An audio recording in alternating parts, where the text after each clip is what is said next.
위기 극복과 함께 우리 경제의 맷집도 더 튼튼해질 것이라고 확신합니다. 문 대통령은 국민과 기업에 금융이 희망이 돼주면 좋겠다면서 금융기관의 협력을 재차 당부했습니다. 연합뉴스TV 고일환입니다. 유럽에서는 이탈리아와 스페인의 확산세가 다소 둔화되고 있다는 분석도 나오고 있긴 하지만 여전히 상황이 심각합니다. 프랑스와 영국에서는 이틀 사이 10,000명에 가까운 확진자가 나왔는데요. 영국 엘리자베스 2세 여왕은 대국민 특별 연설을 통해 국민을 격려하고 나섰습니다. 박혜준 PD입니다. 유럽 각국이 봉쇄 조치를 연장하고 나섰지만 주말 사이 인명피해는 눈덩이처럼 커졌습니다. 특히 영국과 프랑스는 이틀 사이 감염자가 10,000명 가까이 급증했습니다. 프랑스는 누적 확진자가 94,000명에 달했고 누적 사망자는 8,000명을 넘겨 이탈리아, 스페인에 이어 세계 세 번째로 많습니다. 상황이 심각해지자 프랑스 정부는 매년 6월 치러지는 대입 자격 시험인 바칼로레아를 매우 이례적으로 취소했습니다. 영국은 확진자가 5만 명을 밑돌고 있지만 폭발적으로 늘고 있고 사망자도 프랑스에 이어 세계 네 번째로 많아 5,000명에 육박합니다. 확진 판정을 받고 자가격리에 들어간 보리스 존슨 영국 총리는 미열 등 증세가 계속돼 입원하기도 했습니다. 엘리자베스 2세 여왕은 이례적인 대국민 연설을 통해 의료진들에게 감사를 표하는 한편 국민들에게 격려의 메시지를 전했습니다. And those who come after us will say the Britons of this generation were as strong as any. 이런 가운데 영국에선 화창한 봄 날씨에 일광욕을 즐기려는 시민들이 대거 쏟아져 나오자 보건장관은 야외 운동까지 금지할 수 있다고 경고했습니다. 한편 유럽의 코로나19 진원지인 이탈리아는 2주 만에 신규 사망자가 최저치를 기록했습니다. 신규 사망자 수가 525명으로 여전히 많지만 신규 확진자 수가 7일 연속 4,000명대를 유지하면서 확산세는 다소 둔화하는 모양새입니다. 스페인도 한때 950명까지 치솟았던 사망자 수가 사흘 연속 감소하면서 700명 밑으로 떨어져 긍정적인 신호로 받아들여집니다. 하지만 스페인의 누적 확진자는 13만 1천여 명으로 이탈리아를 넘어섰고 사망자도 12,000여 명으로 이탈리아 다음으로 많아 여전히 심각한 수준입니다. 연합뉴스TV 박혜준입니다. 아베 신조 일본 총리는 코로나19 확산과 관련해 7일이라도 긴급 사퇴 선언을 내놓겠다고 밝혔습니다. 아베 총리는 오늘 오후 긴급 기자회견에서 이같이 언급하고 발령 대상으로 도쿄도를 비롯해 오사카부, 가나가와현, 사이타마현, 지바현, 토고현, 후쿠오카현 등 7개 광역지자체를 꼽았습니다. 아베 총리가 앞서 열린 자민당 간부회의에서 코로나19 확산에 따른 긴급 사퇴 선언을 7일에 하기 위한 준비를 한다는 방침을 전달했다고 교도통신이 보도했습니다. 발령 기간은 다음 달 6일까지입니다. 중국 당국이 코로나19 발원지 우한에 대한 도시 봉쇄 조치를 오는 수요일 해제합니다. 코로나19 종식 선언을 위한 수순이지만 바이러스 재확산 등 우려도 제기되고 있습니다. 이봉석 기자입니다. 중국 후베이성 우한시 관계자들이 임시 장벽을 걷어내고 있습니다. 우한시 당국은 코로나19 방역을 위해 이런 장벽을 곳곳에 설치했었습니다. 바이러스 확산의 진정세가 확연해지면서 당국이 이처럼 일부 제한 조치를 풀자 시장도 모처럼 활기를 찾았습니다. 我们要是封城，就是封社区，其他地方起码封5个地方，然后才打开，然后才达到这个现在这么快的。 후베이성 정부는 나아가 현지 시간 오는 8일 오전 0시를 기해 우한에 대한 봉쇄 조치를 해제합니다. 지난 1월 23일 전격적인 봉쇄령이 내려진 지 76일 만입니다. 전면 중단됐던 대중교통이 재개돼 건강한 우한 사람들은 자유롭게 밖으로 나갈 수 있게 되고 도시는 점차 정상을 되찾을 것으로 보입니다. 이를 바탕으로 중국 당국은 다음 달 초 연기된 연중 최대 정치 행사인 양회를 열어 코로나19 종식을 선언할 것이라는 관측이 제기됩니다. 그러나 무증상 감염자가 적지 않은 것으로 알려져 봉쇄 해제 후 바이러스가 재확산하는 것 아니냐는 우려가 나옵니다. 홍콩 사우스차이나 모닝포스트는 최근 중국 내 무증상 감염자가 4만 3천여 명에 달할 것이라고 보도했습니다. 다른 지역 사람들이 우한 사람들을 차별하면서 곳곳에서 마찰이 빚어질 가능성이 큰 점도 중국 당국에 부담이 되고 있습니다. 실제로 우한에 앞서 지난달 25일 봉쇄가 해제된 후베이성 주민들이 출근하는 과정에서 바이러스 확산을 우려하는 주변 지역과 충돌하기도 했습니다. 연합뉴스 이봉수입니다.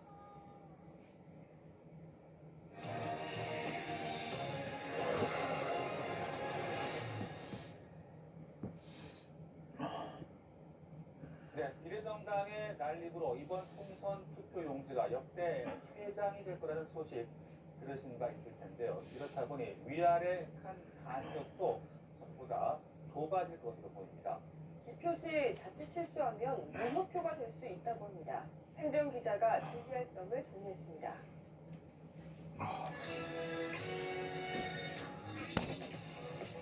총선을 앞두고 놓치지 말아야 할 뉴스 파워포인트 시작합니다. 오늘의 주제는 무효표 투입입니다. 이번 선거에서 35개 역대 최다 비례대표 정당이 몰렸습니다.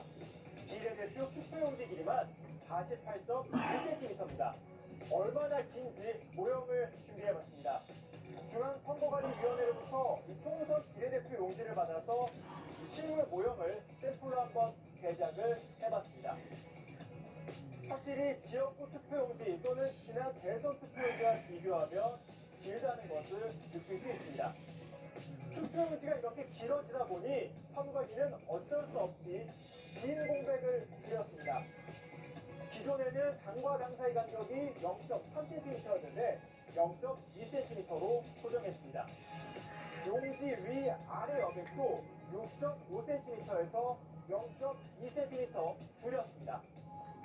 미세한 조정이지만 정당 사이 간격이 줄다 보니 자칫 잘못하면 소중한 한 표가 무효표가 될 수 있다는 우려가 나오고 있습니다. 특히 어르신 등의 경우 촘촘히 모여있는 정당 속에서 착각할 가능성도 나옵니다.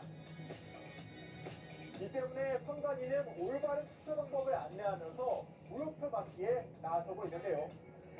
먼저 이렇게 한 투표용지에 2개의 정당을 찍는 거 무효표가 될 수 있습니다.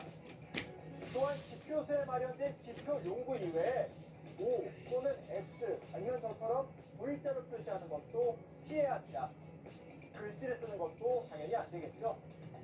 다만 거소 투표는 정규 기표 용구 이외에도 사용할 수 있다고 하니 참고하시기 바랍니다. 무효표로 인정되는 경우도 있습니다. 이처럼 한 개의 정당에 2번 표시하는 것은 헷갈릴 가능성이 없기 때문에 무효표로 인정됩니다. 혼선이 없는 접선 기표 또는 인주 등이 묻은 것은 무효표로 인정받을 수 있습니다. 투표용지에 선관위 도장이 찍혀 있지 않거나 투표 의사를 확인할 수 없을 정도로 용지가 찢어져 있으면 무효표로 처리될 수 있으니 이 부분도 주의해야 합니다. 코로나19 사태로 투표소를 향하는 발걸음은 더욱 신중해졌습니다. 어렵게 한 표를 행사했는데 무효표가 되면 안 되겠죠. 내가 가진 한 표의 가치를 올바르게 전달하기 위해 정확한 투표가 꼭 필요합니다. 지금까지 파워포인트였습니다. 네, 격전지를 가보는 순서 이번에는 경기 의정부 갑으로 가봅니다. 문희상 국회의장이 불출마한 이곳에 더불어민주당 오영환, 미래통합당 강세창, 거기에 문 회장의 아들 문석균 후보가 무소속으로 뛰어들며 한판 승부를 예고했습니다. 이진영 기자가 현장을 다녀왔습니다.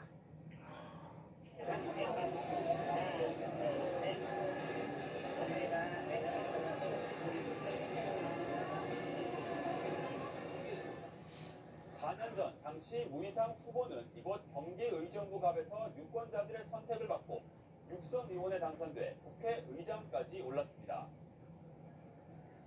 이번 임기를 끝으로 문 의장은 정계 은퇴를 결정했는데요. 무주공산이 된 이곳을 차지하기 위해 새 후보가 선거전에 뛰어들었습니다. 문 의장의 아들 문석균 후보가 민주당으로 출마를 노렸지만 오영환 후보가 전략 공천되자 무소속으로 돌아섰고 그 균열의 틈을 강세창 후보가 파고드는 형국입니다. 소방관 출신 민주당 오영환 후보, 의정부 시의원을 지낸 통합당 강세창 후보, 의정부 유명 서점 대표인 무소속 문석균 후보. 각자 개성이 다른 만큼 이들이 꿈꾸는 의정부의 비전도 3인 3색입니다. 생명의 안전뿐 아니라 생계 안전, 정말 주거 안전, 어린이 교육 안전, 청년의 취업 안전, 정말 모든 국민이 미소 지을 수 있으려면 많은 것들을 지켜내야 한다는 것이 저희의 마음이고요. 제가 공정성을 가장 큰 가치를 보기 때문에 그 제1공약으로 조국 사태 그 방지법을 제가 이제 추진하려고 하는 겁니다. 불공정 입시를 완전히 근절시키고 인건비를 무조건 지금 힘드니까 무조건 먼저 선 지급을 하자. 금융권에서는. 그리고 그 정부에서는 그걸 후순위적으로 그거를 보완하자. 그러니까 도와주자. 그러면 가장 소상공인들한테 좋은 제안이 되지 않을까 싶습니다. 민주당 영입인재인 33살 젊은 피 오영환 후보는 자신의 경험을 살린 국민안전 공약부터 생활 밀착형 공약까지 두루 선보였습니다. 보다 현장에 대해서 잘 이해하고 현장의 필요성, 현장의 중요성을 잘 이해하고 있으면 시민분들이 더욱더 편안하려면 어떤 가치를 추구해야 되는지 저만큼 공감한 사람은 없을 거라고 생각을 합니다. 두 번의 의정부 시의원 경험을 앞세운 통합당 강세창 후보, 지역 현안 해결은 물론 남북관계, 한미동맹 등 거시적인 문제에도 집중하겠다고 밝혔습니다. 저는 분명한 의정부 사람입니다. 여기서 태어나서 여기 살았고 그렇기 때문에 저는 당선된 다음날 곧바로 의정부 문제점을 해결할 수 있습니다. 의정부를 손금 보듯 알고 있다고 자신하는 무소속 윤석균 후보는 지역 밀착형 공약으로 세습 논란을 딛고 자신의 정치를 펼치겠다는 각오입니다. 이제 한 세대에서 두 번째 세대로 넘어가는 순간입니다. 의정부에 산적한 일이 많습니다. 이것은 능력만 가지고 되는 것도 아니고 애정만 가지고 되는 게 아니라고 저는 그 두 가지를 겸비했고 문희상이라는 거목이 빠져나간 자리, 새로운 씨앗을 심으려는 후보들의 3파전이 의정부를 뜨겁게 달구고 있습니다. 연합뉴스TV 이준음입니다. 진보 진영의 상징인 노무현 전 대통령의 사위가 역사표를 던져 주목을 받고 있는 선거구가 충북의 경남 4군 고은 옥천 영동 괴산 선거구입니다. 박정희 전 대통령의 부인 유경수 여사의 생가가 있어 전통적으로 보수 성향이 강한 곳인데요. 이호정 기자가 총선 현장을 다녔습니다. 충북의 경남 4군으로 불리는 고은 옥천 영동 괴산은 인구 17만 명에 불과하지만 충북에서 가장 면적이 넓은 선거구입니다. 고 노무현 대통령의 사위이자 변호사인 민주당 박상원 후보와 3선에 도전하는 현역 미래통합당 박덕흠 후보가 처음으로 대결을 펼칩니다. 박 후보가 유세 차량에 올라 출근길 인사를 시작했습니다. 부인인 노정현 씨도 지원 사격에 나섰습니다. 이 선거를 통해 지역과 국가의 정치, 지역과 국가의 발전을 이뤄보고 싶습니다. 맞은편에선 박덕흠 후보가 유세 막보를 놓았습니다. 선거 운동원을 독려하고 지역 시민들과 인사를 나눕니다. 납된 지역이기 때문에 앞으로 계속적으로 중단 없는 그런 발전을 하려면은 힘 있는 삼선, 중진이 꼭 필요한 지역입니다. 박 후보는 집권 여당인 후보로서 농가 기본소득을 제정하고 인구 유입을 약속했습니다. 지난 8년간 박덕흠 후보가 지역 현안을 해결하지 못했다는 것입니다. 저는 집권 여당의 후보입니다. 제가 국회의원 당선되면 지역 현안을 일거에 해소해 볼 겁니다. 박 후보는 재선 의원으로서 8년간 힘써왔던 정책과 공약 실천의 연속성을 강조했습니다. 지역적인 특색을 살려서 제가 공약을 했기 때문에 이런 부분에 있어서는 제가 우선적으로 장점이 있고 지금 2, 3개월 와서는 도저히 우리 지역을 파악할 수가 없어요. 지역 민심도 둘러갈려 팽팽히 맞서고 있습니다. 그 박덕흠 씨라는 분이 나빠서가 아니라 그분은 또 2번 했고 이 또 젊은 새로운 사람도 한번 시켜보고 싶습니다. 저는 만약에 지금 이분 박덕흠 분 찍고 이분은 처음 봐요. 처음 봐갖고 이분은 아니고 노무현 전 대통령의 사위이자 신선한 정치 신인인 박상원 후보냐, 지역구의 터줏대감으로 내리 3선을 노리는 박덕흠 후보냐를 가르는 민심의 향방이 오는 15일 결정됩니다. 연합뉴스TV 이호진입니다. 검찰이 조주빈과 함께 공범인 태평양을 동시에 소환 조사했습니다. 검찰은 또 일부 공범들이 수감된 구치소를 압수수색하는 등 조주빈 기소를 일주일 앞두고 공범 수사에 속도를 내고 있습니다. 김동욱 기자입니다. 서울중앙지검 디지털 성범죄 특별수사팀은 박사 조주빈과 함께 태평양이라는 닉네임을 쓰는 공범 16세 이모군을 동시에 소환했습니다. 이군은 태평양 원정대라는 이름의 별도 대화방에서 성착취 영상 등의 유판 혐의를 받는 인물로 조 씨와의 공모 혐의에 대해서도 조사받고 있습니다. 검찰은 아직 두 사람의 대지 계획은 없다고 밝혔습니다. 검찰은 주말엔 공범에 대한 첫 대지 조사를 하는 등 조주빈의 구속 만료가 앞두고 공범 수사에 속도를 내고 있습니다. 거제시청 공무원인 공범 천모 씨와 조 씨를 대질 조사한 검찰은 엇갈리는 진술 부분을 집중적으로 추궁했습니다. 검찰은 지난주 금요일에는 일부 공범들의 구치소 수용 거실 등을 압수수색했습니다. 수감될 때 맡긴 휴대전화와 구치소 안에서 만든 메모 등을 확보한 것으로 알려졌습니다. 검찰이 이처럼 공범 조사에 집중하고 있는 건 범죄단체 조직제 적용을 위한 법리 검토를 하고 있기 때문입니다. 검찰 관계자는 구속기간이 끝나는 13일 전 조 씨를 기소하면서 일부 공범들을 함께 기소할 것이라며 당장 범죄단체 조직제 적용이 어려울 경우 추가 기소를 검토할 것이라고 말했습니다. 검찰은 수사 인력도 보강하면서 수사 강도를 높이고 있습니다. 최근 수사 경과와 업무량 등을 감안해 TFA 여성 검사 2명을 추가 투입했으며 범행 관련 자금 추적을 위해 대검 수사 지원과로부터 전문 수사관을 파견받아 분석하고 있습니다. 연합뉴스TV 김동욱입니다. 박사방 조주빈과 가담자 등이 잇따라 검거되고 있지만 N번방을 처음 만든 것으로 알려져 있는 갓갓의 행적은 오리무중입니다. 경찰이 갓갓 수사와 관련해 의미 있게 접근해가고 있다고 밝혔습니다. 김경목 기자입니다. 박사방 등 온라인 성착취물 범죄가 일어난 텔레그램 채팅방 시초로 알려진 N번방. 경찰이 N번방 개설자로 지목된 이른바 닉네임 각각 추적에 속도를 내고 있습니다. 민감용 경찰청장은 기자간담회에서 각각 수사 상황을 묻는 질문에 상당히 의미 있게 접근하고 있다고 밝혔습니다. 각각의 신상과 행적을 놓고 여전히 설만무성한 상황에서 수사에 긍정적인 진전이 있었다는 뜻으로 풀이됩니다. 이와 관련해 경찰 관계자는 현재 각각을 수사 중인 경북지방경찰청에 사이버 범죄 최정예 수사관들을 투입했고 몇 가지 수사 단서를 포착해 추적하고 있다고 설명했습니다.